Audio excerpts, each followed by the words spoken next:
tell you what, we're going to take a little vote here, all right? Because I need a man that's strong. I need a man that's kind of tough.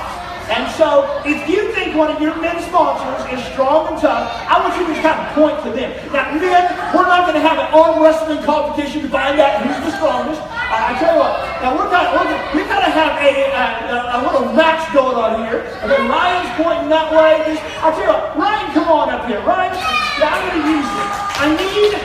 Ryan, I need your muscles for a minute. All right, Ryan, come on up here. Everybody say, hey, Ryan.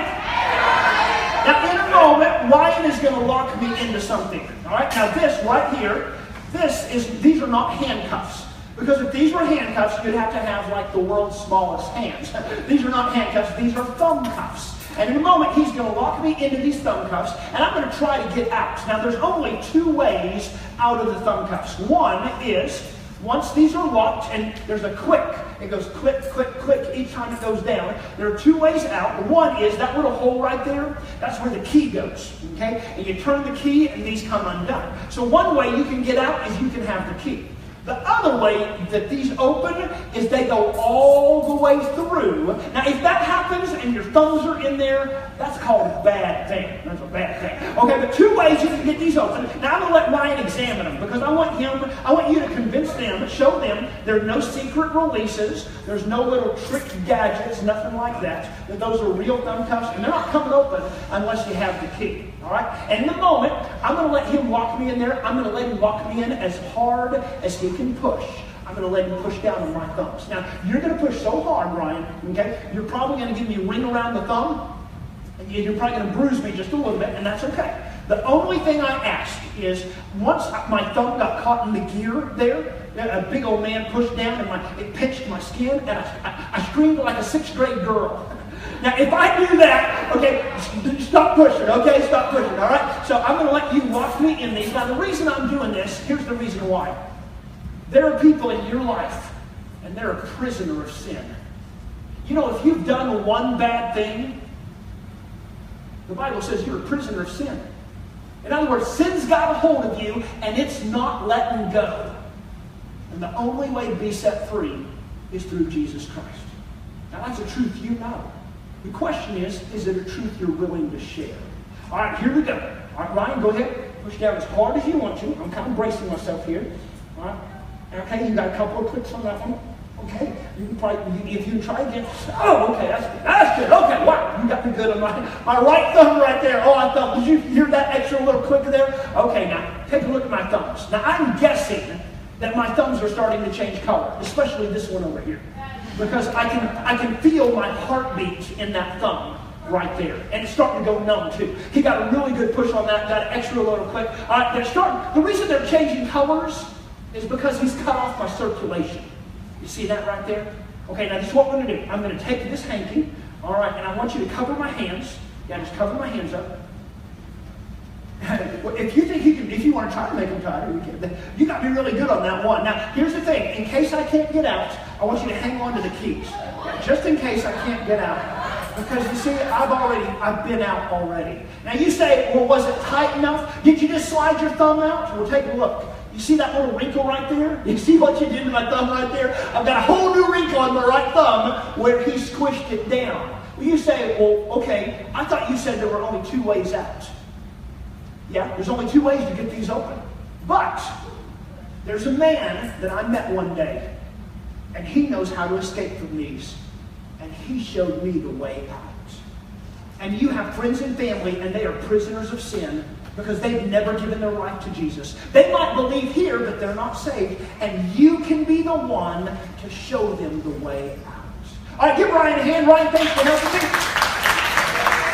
Now, when I was in 5th grade, raise your hand if you're going into 5th grade. Yeah, when I was in 5th grade, like that right there. When I was 5th grade, something happened at my school, and this is what it was. Well, before I tell you what it is, at your school, do you guys have tater tots? Do you guys do they serve you tater tots? Okay, they did at my school too. Now, how many of you guys, do you like crispy tater tots?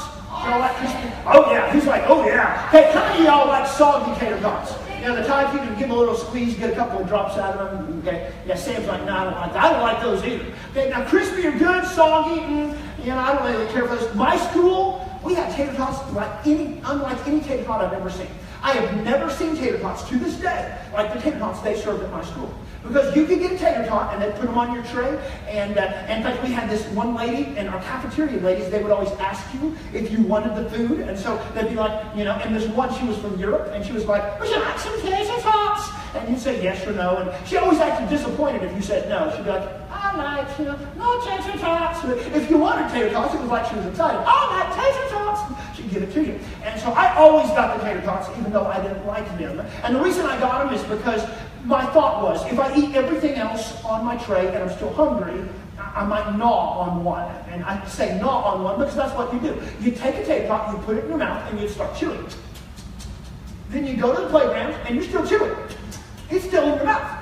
This thing's not going away. It's like a taffy tater tot, but without the taffy taste.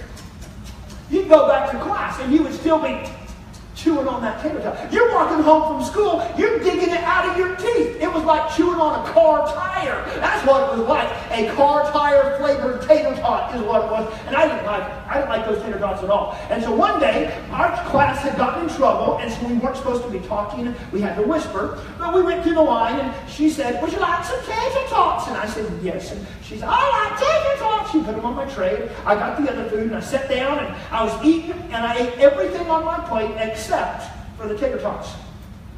Now, my best friend was sitting across from me. And my best friend, his name was Mitchell. My best friend, he leaned over at one point and he said, hey, Kolby. And I kind of looked both ways. And I didn't want to get in trouble. I didn't want to talk too loud. So I said, what? And I don't know if he didn't hear me or not, because he did it again. He said, hey, Kolby. And I said, what? And he said, hey, Kolby, can I have your tater tots? And I thought, boy, you want to go home sick, don't you? And then I had an idea. You see, my friend Mitchell, I knew he didn't go to church, but we had never talked about Jesus. And I didn't know if he was saved or not. I didn't know if he was going to heaven or not. And so he said, can I have your tater tots? And so I leaned over and I said, hey, Mitchell, you can have my tater tots if when we get to the playground, I can tell you about Jesus. And I thought Mitchell would go, no. And you know what he said? He went, okay. And he pulled my tray over and he shuffled those tater tots, and I saw him stick one in his mouth and he started chewing. And I remember sitting there thinking, that was so easy.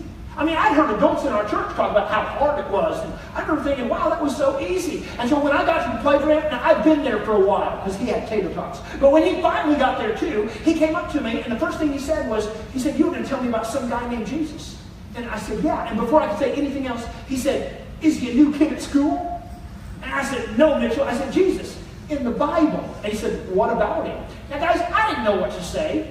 And so this is what I told him. I told him John 3:16. If you know it, say it with me. For God so loved the world that he gave his only begotten Son, that whoever believes in him should not perish, but have everlasting life. And then I explained to him what it meant. I explained it to him. And then I told him about how I had given my life to Jesus and how I knew that I was going to heaven. And then this is what Mitchell said. He said, can I do that? I mean, right there on the playground. He's like, can I do that? And I was like, you mean right now? He's like, yeah, right here, right now. Now, guys, I want you to understand, my playground's a lot different than your playground. Okay? I am from a different day of playground life. Right? In my day, we were not allowed to play tackle football. And the reason we were not allowed to play tackle football, the year before, a kid in my grade had broken his arm playing tackle football. School rule, no tackle football. But there was no school rule that said we could not play rugby. And so we would get a soccer ball and kick it, somebody else would grab it and then run with it, and then somebody tackling, and then somebody else would jump on top, and then a third kid would go, dog pile, and he'd jump on, and all these kids stacking up clothing, flying in the air, kids walking away with bloody noses. Okay, that was my playground right there. Yeah, some of y'all adults, you know what I'm talking about. On my playground, we were allowed to jump out of swings. True, we were. Now, we were safe about it. We had a school rule, and the school rule was this. You could not jump out of a swing if it was too high. And do you know how you knew what too high was? If you hit the ground and you got hurt, it was too high.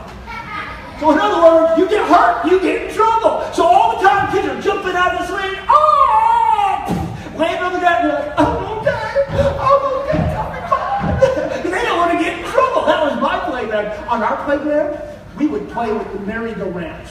Now, the merry-go-round for us, it was not about going in a circle.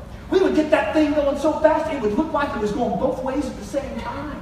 And then once it's going high speed fast, and it's kind of making that, that sound like a, plane engine, What's your job? Throw everybody else off.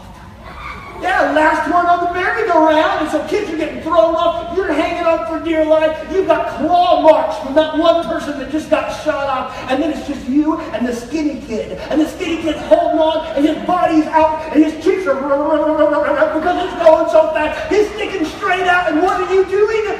One at a time, you're prying his fingers from the cold metal until finally his eyes get wide. Boom! He is gone! It's true. Now, our merry-go-rounds, we didn't have it on racks. It was on pavement. That's where we had ours. And as it's going around, you know where our teachers would stand on the playground? They would stand right next to that merry-go-round. You know why?